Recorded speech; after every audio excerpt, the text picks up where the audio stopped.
Hi, and welcome back. It's our Gone Solo Troika campaign. I hope you're having fun. I'm so excited for what's to come up in this episode. We'll talk about that in a little bit. So, in our last episode, Magnaza and Teegem were headed to God's Reign, the giant tree and the village on top of it, where Teegem is from. On the way, they ran into Pointage, who had taken a potion that gave him wings and made him spurt acid from his mouth, and he was trying to destroy the tree of God's Reign. Magnaza was able to talk him out of that and there's something really interesting about that encounter that hopefully we'll get to revisit again. But anyway, as they ascended the tree, they snuck past a clutch of salamander eggs, and they were able to sneak past without trouble. They got to the village. Turns out the village was trying to get rid of Teegem. They did not expect him to actually come back. The leader of the village, whose name is Dozence, sort of a weathered, wizened, old golden sail barge captain, had decided that it was not worth wasting any more people, any more lives, to try to defeat the frostbug.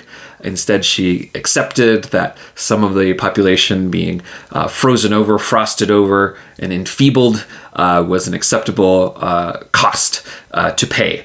Teegem and Magnaza disagreed because Magnaza discovered, using her ruby lorgnette, that the source of the frostbug is actually a wizard. And that is what she's here to do. She is here to hunt wizards. So that changed things for her. So we are getting ready to get into that. So before we get started, I came up with a little encounter table for, I assume we're going to be heading into the lair of the frostbug today.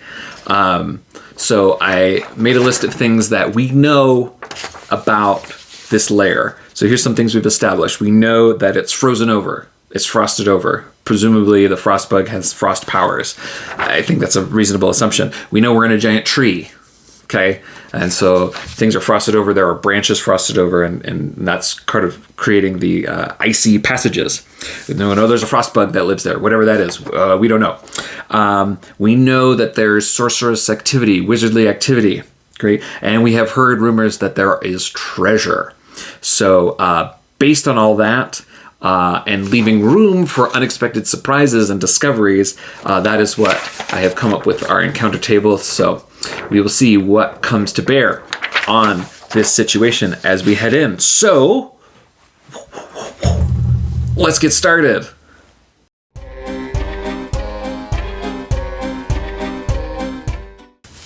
Okay, so our heroes came in at night, so they've rested overnight. They've found some place to stay. Presumably Teegem has some place to stay while they're here. So we've recovered all statistics. So my first question is, this is something I've been thinking about. We know that this village is up in this tree, right? And it's been up here for a long time. And we know that those salamander eggs, this is like a nesting ground for these salamanders who eventually go off into space between the spheres. But they hatch here. And so it seems likely to me that someone in the village would be familiar with the raising of these salamanders and possibly has domesticated them and has raised some domesticated salamanders. So I'm going to ask the Oracle if that's the case. Has someone domesticated these salamanders? Oh, okay. Yes, but... Okay, so I think I know what this means. They get up in the morning, they're making preparations. Magnaza is talking to Teegem and says, so before we go into this lair, this frozen lair where this beast, this bug resides, we need to make some preparations. I know that's maybe not your strong suit, but we're going to prepare as much as we can. So do you know someone in this village who's been able to domesticate or is familiar with the handling of the young salamanders? And Teegem thinks and says, yes, I do know someone like that. And Magnaza says, well, if we could find this person and see if they would let us use some of their domesticated salamanders, because salamanders are very hot. They have a large heat, and I think that might help us as we move into this cold place. It might protect us from the frost. It might help us melt some of the ice. So I just want to see if that's a possibility. And Teegem says, yes, we can go to this person. I know where this person would be. Okay, so tell us about the personality of this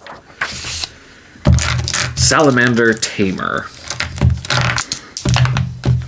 353. They're sympathetic.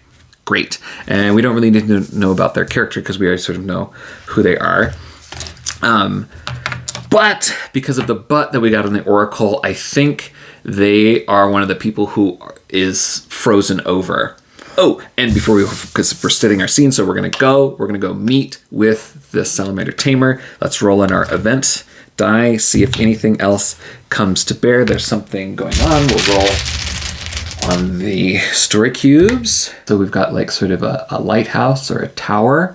So what that tells me is that this person sort of lives apart from the village. They may be kind of separate. They've kind of got their own, maybe a tower. Maybe they live up on a high branch, kind of by themselves, kind of a hermity kind of person who doesn't interact with the rest of the village very much, which makes sense because maybe people think that their salamander rearing is a little unusual, a little strange. Oh, we need a name for this person too. A door and someone with a finger. So we'll call this person Doringer. New NPC, Doringer, the salamander tamer. So they follow along. Magnaza is following Teegem through the winding, branching, bridging village in the early morning hours. And they go and they find this place that's remote. It's kind of set off, far away from sort of the other villagers. There's maybe like a little bit of a fenced in area. And maybe there's like scorch marks up and down the trunk of the branch that leads up to this part of the village, sort of outskirts of the village. And in the pens, there are these, writhing bits of shadow.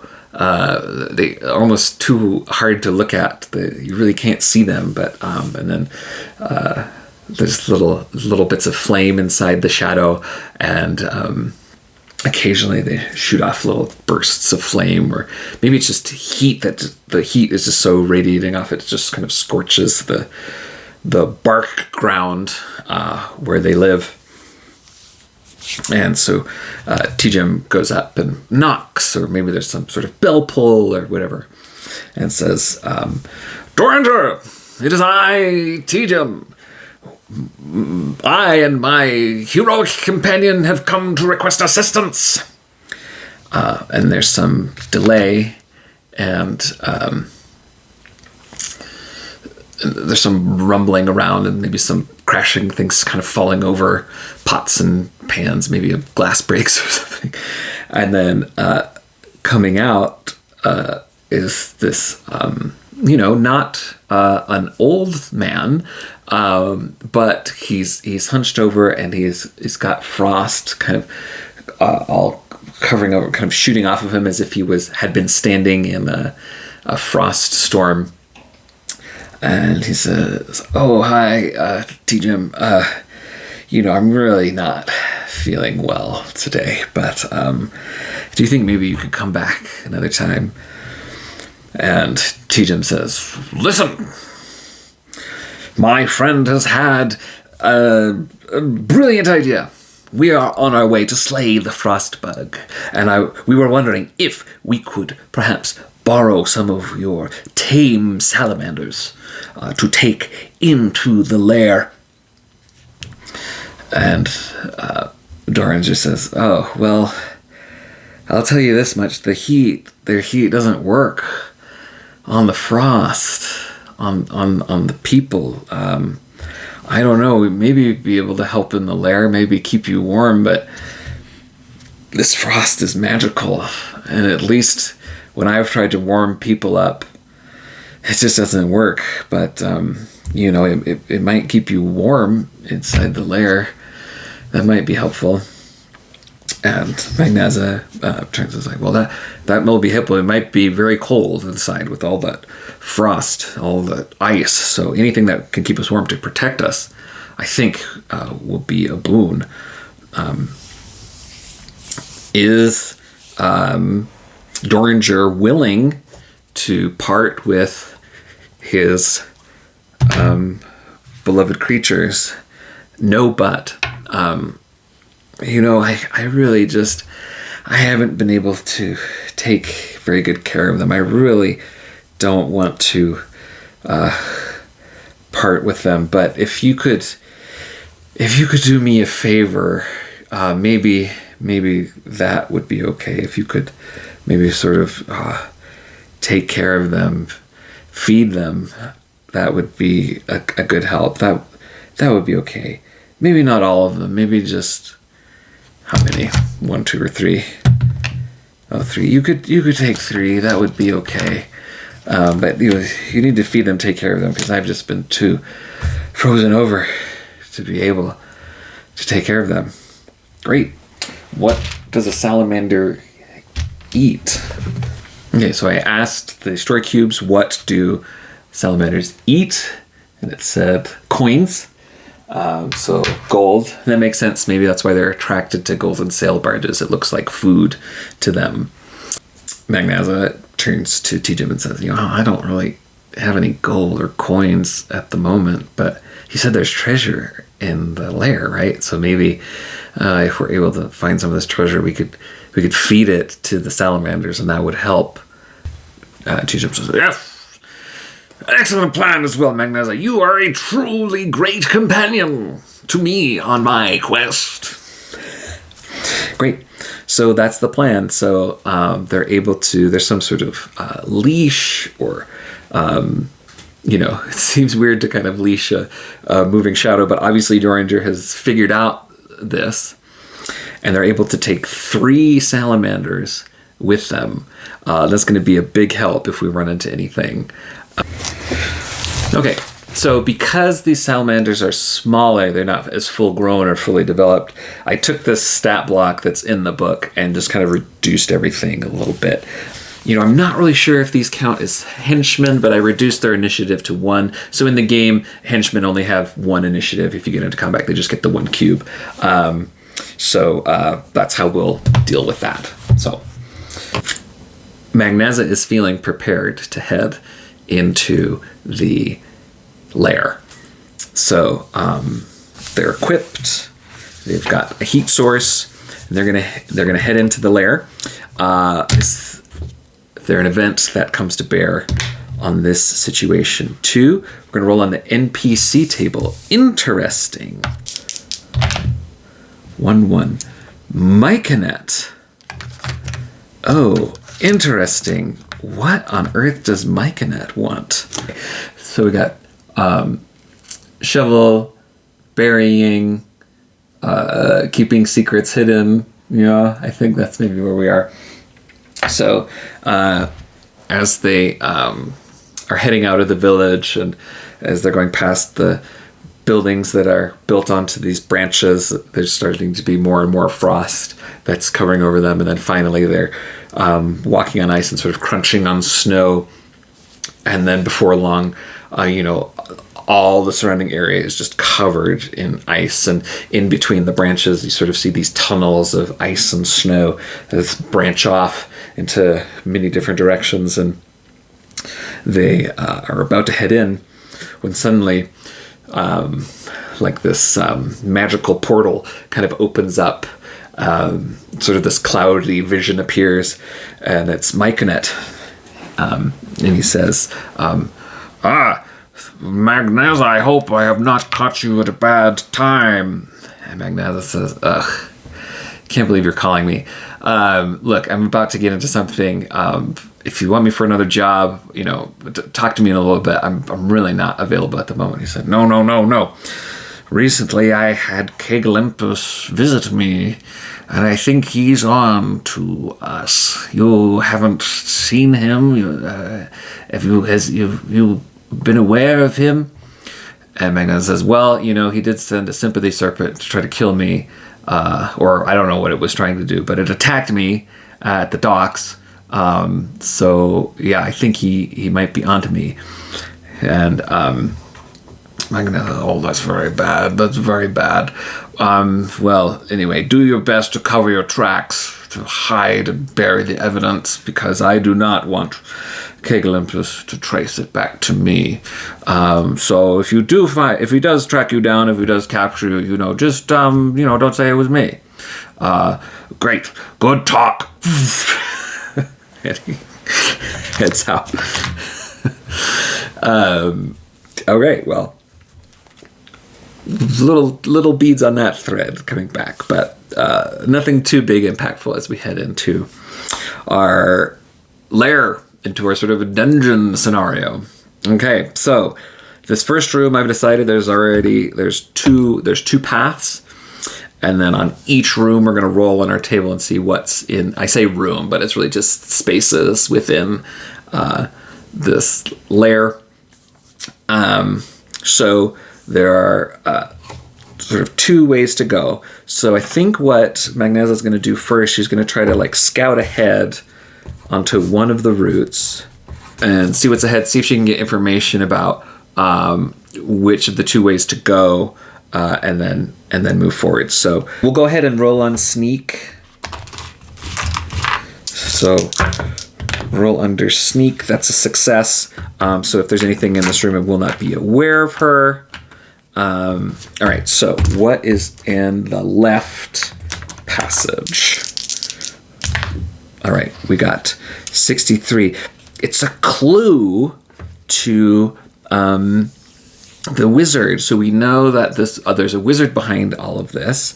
And so in this space, in this room, there's a clue as to who that wizard might be.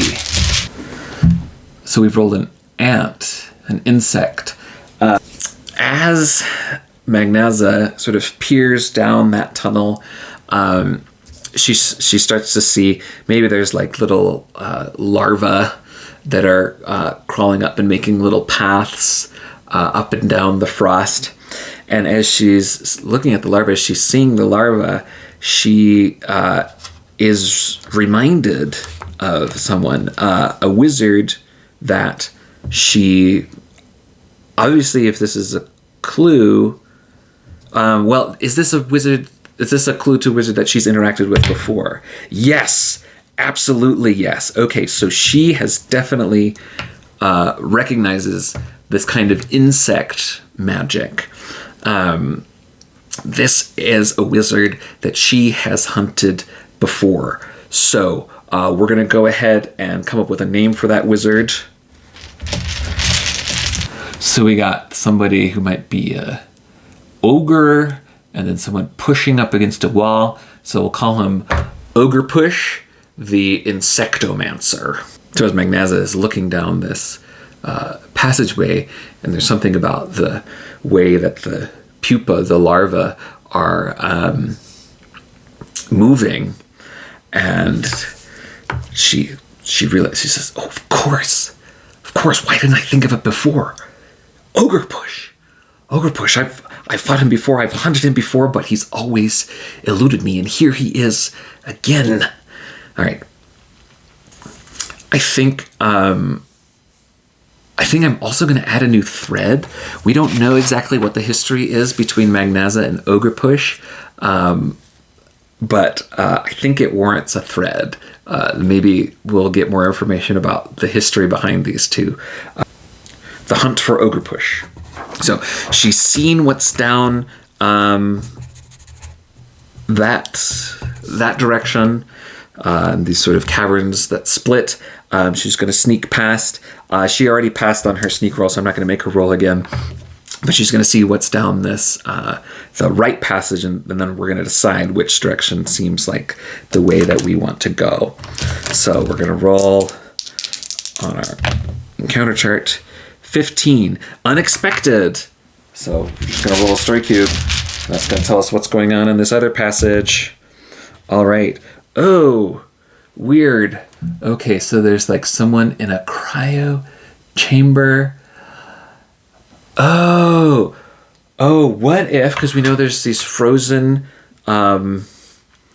walls, and we know that that citizens from the village have come into this. What if in this room, just all along the walls, there's like villagers who've been frozen totally into the walls. They're just totally frozen over between those two. This one seems like the more urgent. Maybe they can help these people. So Magnaza runs back and says, Teegem, come with me. There's people in here. They're trapped. Maybe we can help them. So they decide to go down the right path. And Teegem follows, and they've got, the salamanders on leash who are keeping them warm against the frigid wind that keeps blowing up through the cavernous passages. And she says, look, do you recognize these people? And yeah, it's the villagers. Teegem says, yes. Oh, I know. What has been happening? This is outrageous, but we thought they were dead. But no, they've just been collected and put up against these walls here. So we know that the salamanders haven't been able to cure the frost on the villagers, but maybe we'll just try it. They're going to try to heat up, try to melt off the ice here, and I don't know. Is this, there's sort of a different magic frost process going on here? Maybe the salamanders will be able to help these people instead. Yes. Okay. So they take the salamanders off, and they've Duringer sort of gave them some pointers about how to, there's a little prompt that you give them that they're able to radiate a lot of heat, and so they start to melt off the people, and so there's water coming down, and all the villagers sort of start to come alive, and they're stepping out of these little pods, and they're just dripping with moisture, and they're tending to them. So and then they're able to free them all. So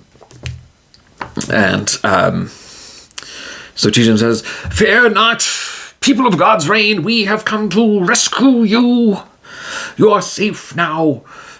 Hurry, gather up, head back to the village. We will continue down, but you all head back to the village and stay warm."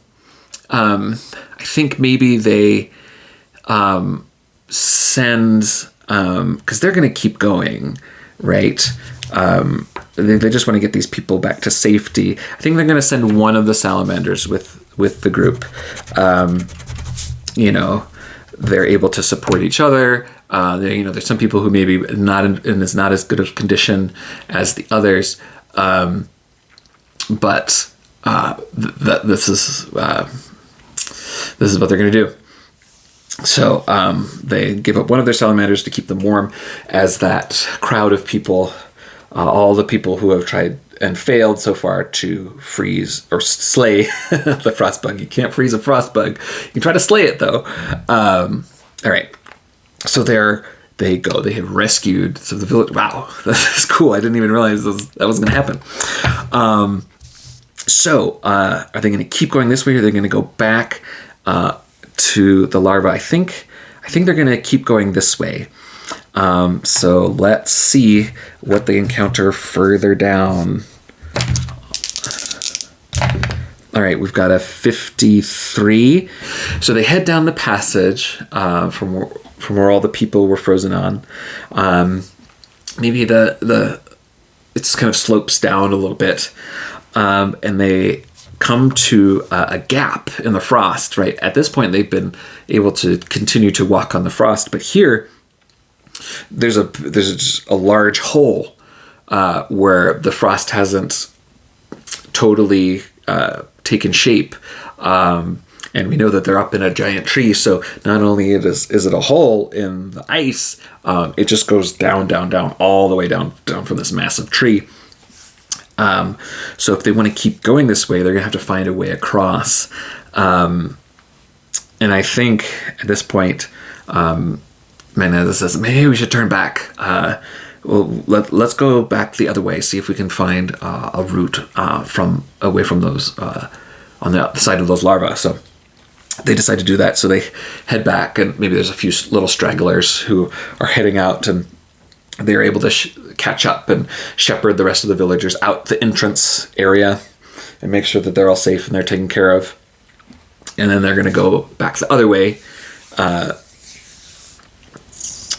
and go back that first path. So if there are larvae in here, I think they're going to go. Magnaza's going to go ahead and try to kill them, because if there's babies, right, they don't want more frost bugs, right?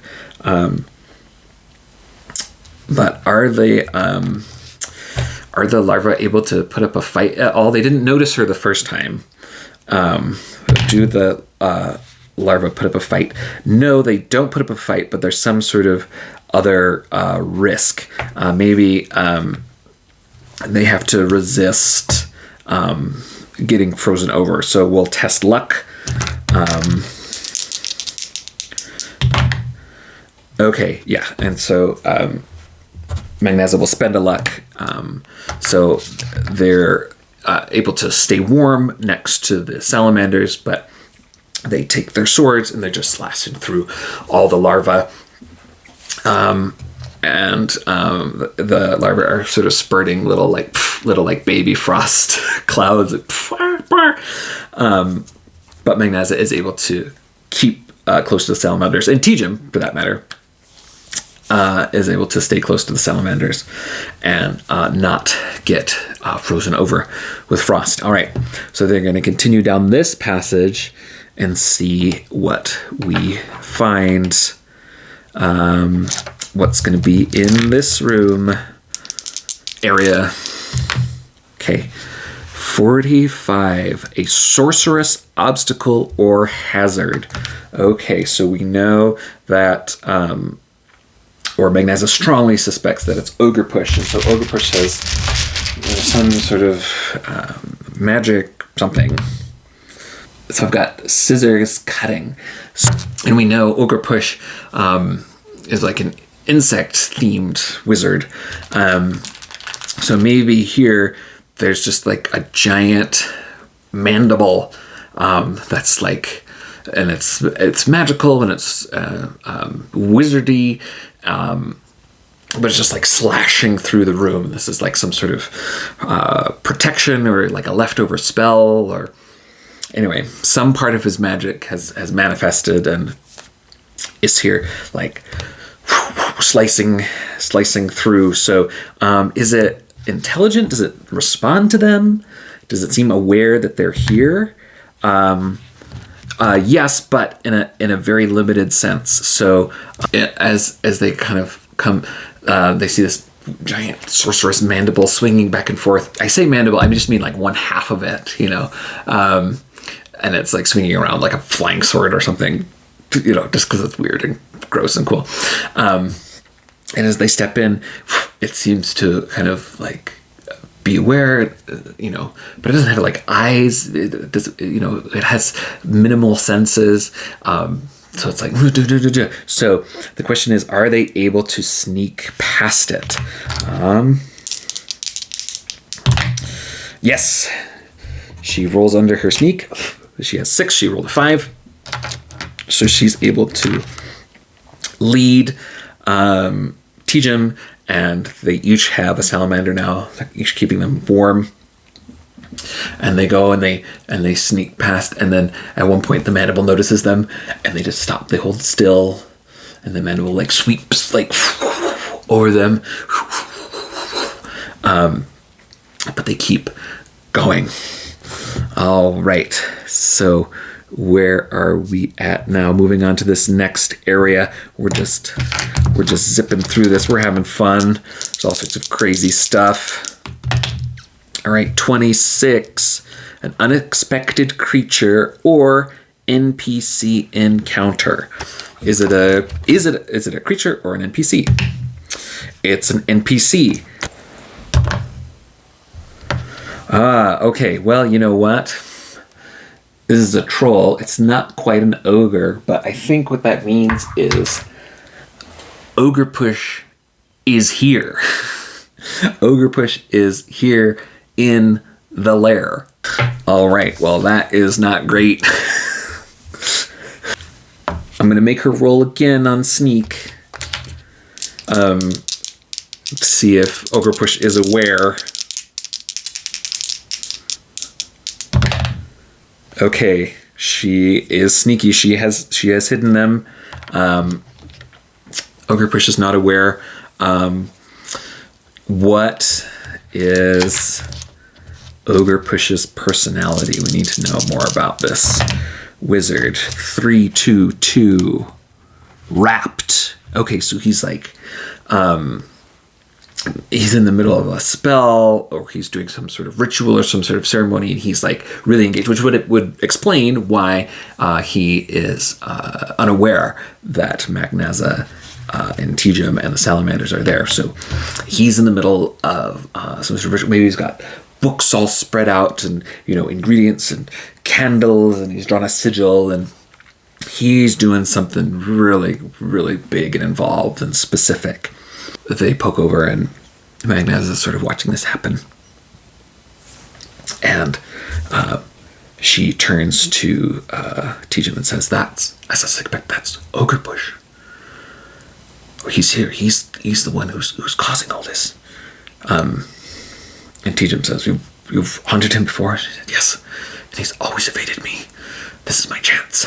I guess she would take aim with her crossbow and fire. And that would mean he's unawares, so that would be an advantage.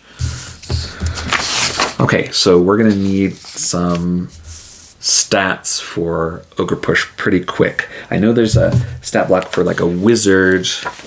All right, so I've got some stats for Ogre Push, and I rolled up some random spells that he has, but I'm sort of, if they come up, they're all going to be sort of insect themed, for, because that's what we know about him.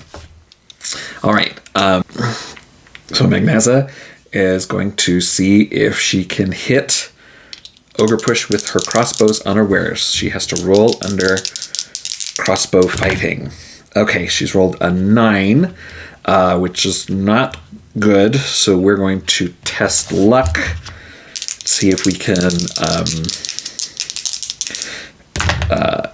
undo that. Okay, I'm just going to give her another roll, actually. All right, so we've lost another luck. She's going to try again. Okay, she hits. Because Ogre Push is unawares, she gets +2 to her damage roll. Okay, which is good. She needed that. So she's done 6 damage. Magnaza takes aim, and with luck on her side, she's able to fire, and it hits right into the back of Ogre Push, or right below his neck, and he howls out in pain. And he turns, and he immediately casts Wall of Power, which is able to protect him in his sphere. But because he's insect themed, it's like these 1,000 tiny butterflies. And he turns and says, "Who's there? Who's there?" Magnaza steps out from behind her blockade of ice and says, "I finally tracked you down, Ogre Push. You're done. I've got you. You're not going to bother these villagers anymore. You're not going to bother anyone anymore. Drop the spell. I'm going to take you in." And Ogre Push says, "Oh, Magnaza, you were always so persistent. But unfortunately, I've got other plans in mind." What's he been doing here? What's this what's this big ritual or spell that he's been casting. So I got a unicorn and a present. I was just about to summon a beautiful unicorn gift to appease a great power. You know how I am, big softy that I am. Yeah, some softy, always hurting people. You don't care about who gets in your way. Oh, Magnaza, that's the thing you don't understand. Other people don't matter. Only wizards matter.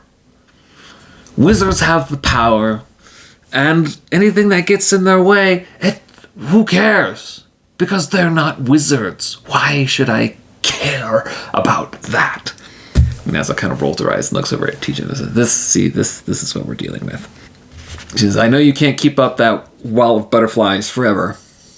You're going to have to come down sometime, and I'm going to be ready for you. Yes, well, unfortunately, I've brought a little friend with me. And in the distance, they hear a rumbling and a sort of a skittering. Little bits of ice and snow fall from the frozen ceiling. And stepping out from the cavern emerges a giant creature, a giant white insectoid beast. It's the frostbug, and it's come to attack, and they're going to have to fight it. But unfortunately, we are out of time for today, so we're going to have to pick up next time against the frostbug. So they're there, they've got their salamanders, the wizard is there, he's at his protective butterfly thing. What's going to happen? Are they going to be able to make it? Is this the end of the road? We'll have to see. Thanks so much for sticking around. I really appreciate you watching. If you do enjoy the show, it's easy to do. Like, subscribe, and share it with a friend who you think would enjoy it. Either way, you're awesome.